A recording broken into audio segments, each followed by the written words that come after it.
Hey there, welcome back. So it's been nearly 3 months since you completed Breakthrough. And my great hope is that these past 90 days have been some of the most positive and productive of your life. My hope is that your personal strategic plan, your roadmap, has helped you to overcome those 4 barriers to breakthrough. You may remember them: a lack of clarity, a lack of strategy, a lack of or the wrong beliefs, and of course our favorite, the whirlwind.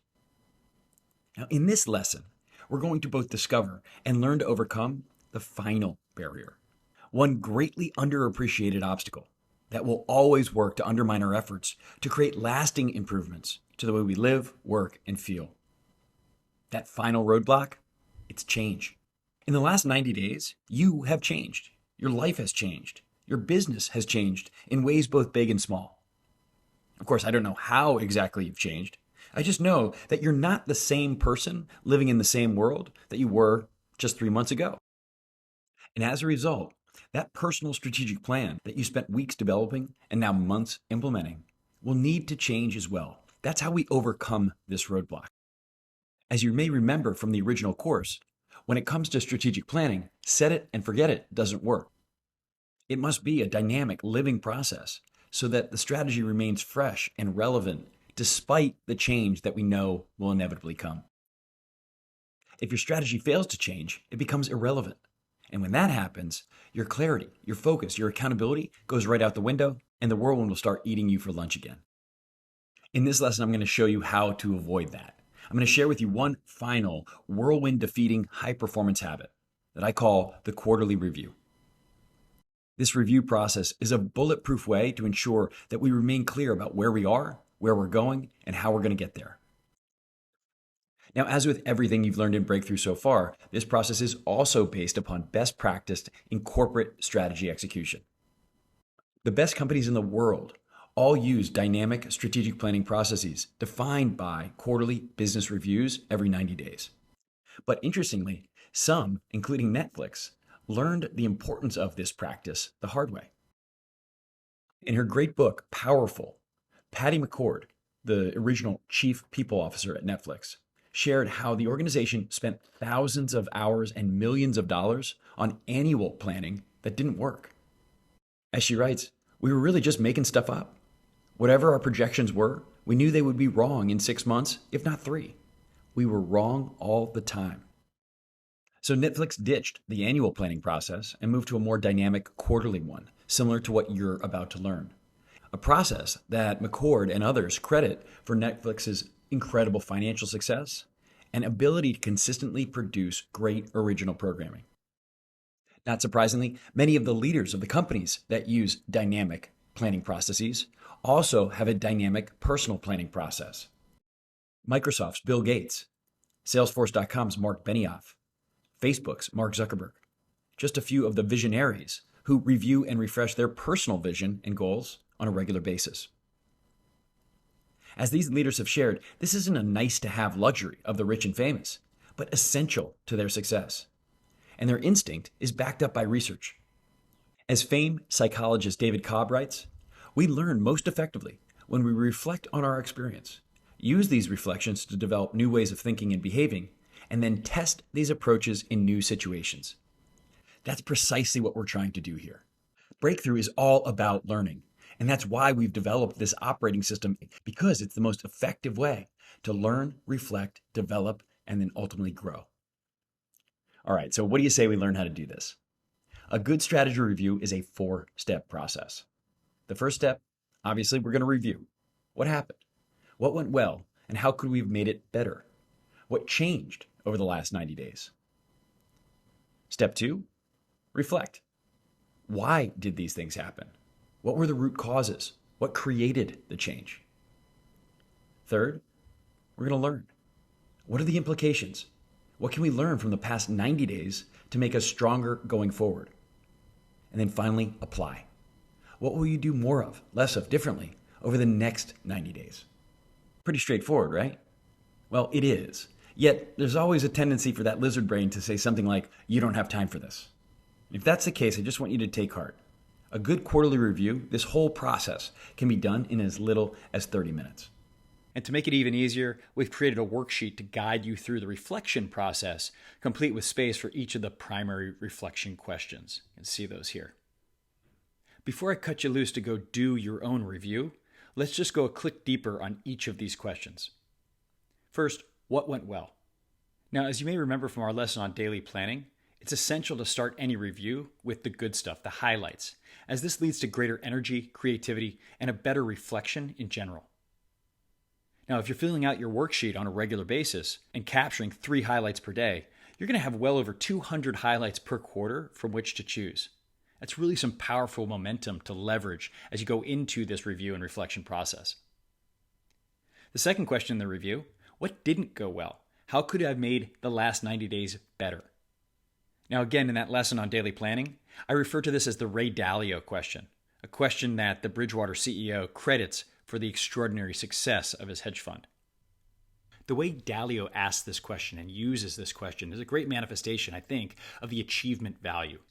But the author, David Brooks, in his book The Road to Character, suggests that this question is also at the heart of the responsibility value. And in this book, he writes this: as human beings, we tend to grade ourselves on a forgiving curve and end up in a state of self-satisfied mediocrity, slowly turning into something a little less impressive than we had originally hoped. If you're the leader of a team or company, you've got to be incredibly mindful of this and really do everything you can to protect yourself and your organization from this slow, subtle demise. And I would suggest that thoughtfully asking and answering this question, how could I have made it better, is really the antidote.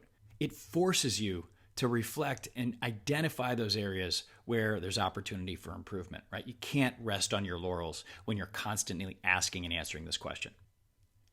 Now, my hope is that you've already been asking and answering this question on a regular basis as part of your daily planning. During the quarterly review, I recommend taking a look at all of your daily notes and trying to identify any common themes or trends, issues that tend to come up again and again.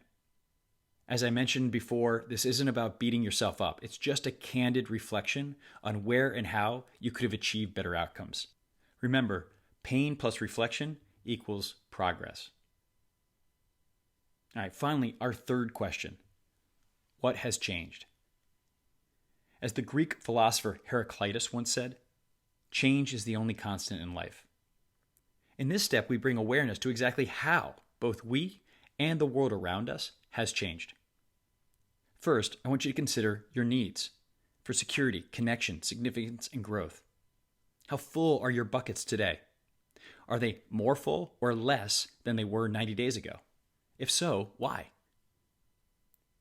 Second, consider your core values. How, if at all, have they changed?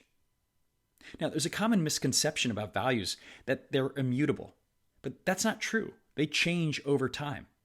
If you don't trust me, just ask anyone who's been diagnosed with a life-threatening illness, or lived through a natural disaster, or had become a new parent. When someone says that the birth of their first child changed their life, what they really mean is that it changed the way they prioritize their values. All of a sudden, certain values became more important and certain values became less important. While your values won't likely change dramatically from quarter to quarter, on any given day, you can have an experience that will change you.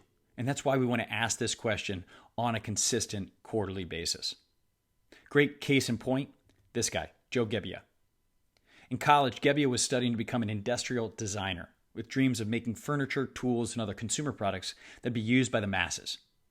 But those plans changed after one memorable experience, a class trip to the dump where he saw a mountain of trash that included many pieces of furniture and consumer products, precisely the kind of stuff that he had planned to create. As he said in an interview, "It hit me like a ton of bricks. I didn't want to spend my life making the landfill bigger." In other words, the experience reshaped Gebbia's values, leading him to prioritize concern for the environment and responsibility more highly than he had previously. And it's a good thing, too. If not for that experience, we might not have Airbnb, the startup that Gebbia founded in 2008 that's created a marketplace for repurposing unused space and furniture around the world. So let's go back to you. What has changed for you in the past 90 days? What have been your most memorable experiences? What new ideas and insights have challenged and changed the way you look at the world? And finally, what have been your most important lessons learned? What have you changed your mind about as a result of new experiences, ideas, or education over the last 90 days? How, if at all, have your values evolved? What, if anything, is more important to you? What's less? This is one of my favorite parts of the review and reflection process. And you'll see on the worksheet, I've even asked you to identify the books, the podcasts, the articles that have been most important to you or had the greatest impact on you over the last 90 days. Again, sometimes we read so much, we consume so much that we forget many of the most important ideas that we've been exposed to. By just reviewing what we've consumed over the last 90 days allows us to remember some of these ideas and also, and critically, share those resources with people who would also benefit from these perspectives. All right, so let's just quickly review the 3 important strategy review questions. Number 1, what went well? Again, we're going to leverage that happiness advantage to help make this review as effective as possible.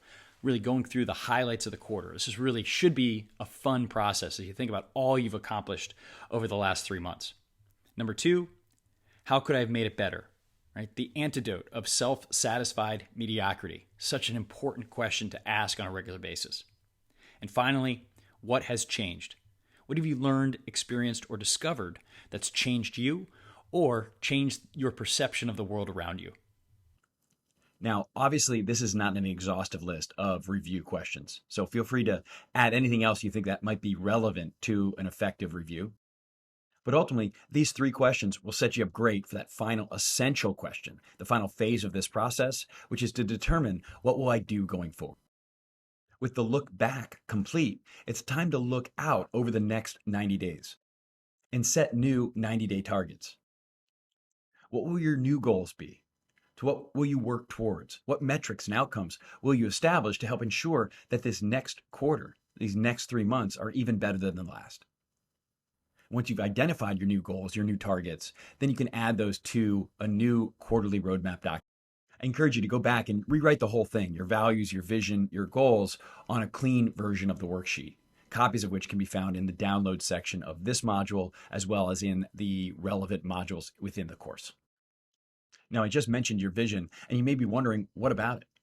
Well, I intentionally leave vision out of the quarterly review process because your vision is intended to be a longer-term view and shouldn't change on a quarter-by-quarter basis. My recommendation is to review and update your vision every 12 months, changing it like your values based upon new education, experience, or life events. All right, so there you have it, the 4-step strategy review process. It's time to get to it. As a next step, complete that strategy review, and when you're done, refresh your roadmap accordingly. As always, if you have any questions or need any help, simply email us at help@sandsleadership.com and we'll get back to you right away.